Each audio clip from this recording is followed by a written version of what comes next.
नाज़रीन आपको बताएं ISPR के मुताबिक फितरतुल खवारिज ने अफगान तालिबान और भारत की सरपरस्ती में पाकिस्तान पर एक बड़ा और बिला इख्तियार हमला किया।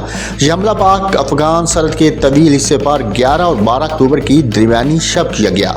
मुतलाना कार्रवाई में न सिर्फ अंधाधुंध फायरिंग की गई बल्कि चंद मकामात पर दर अंदाजी की भी कोशिश की गई, जिसका मकसद सरहदी इलाकों को गैर मुस्तहकम करके दहशत गर्दी के अहदाफ को आगे बढ़ाना था।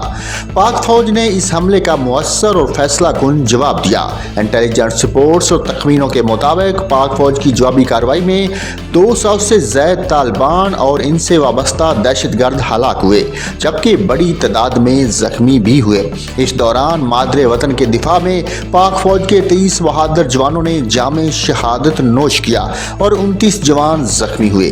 ISPR के मुताबिक हक दिफा के तहत पाक फौज ने न सिर्फ हमला पसपा किया बल्कि अफगान इलाके में मौजूद तालिबान के कैंप्स और पोस्ट को भी निशाना बनाया। फ़ज़ाई और ज़मीनी कार्रवाइयों के ज़रिए दहशत गर्दों की तरबीती अमाजगाहों, हमायती नेटवर्क्स और सहूलतकारों को भारी नुकसान पहुँचाया गया।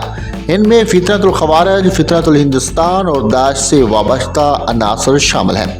तर्जुमान के मुताबिक पाक फौज ने एक बार फिर साबित किया कि पाकिस्तान के दिफा पर कोई समझौता नहीं किया जाएगा और दुश्मन की हर साजिश को नाकाम बनाया जाए।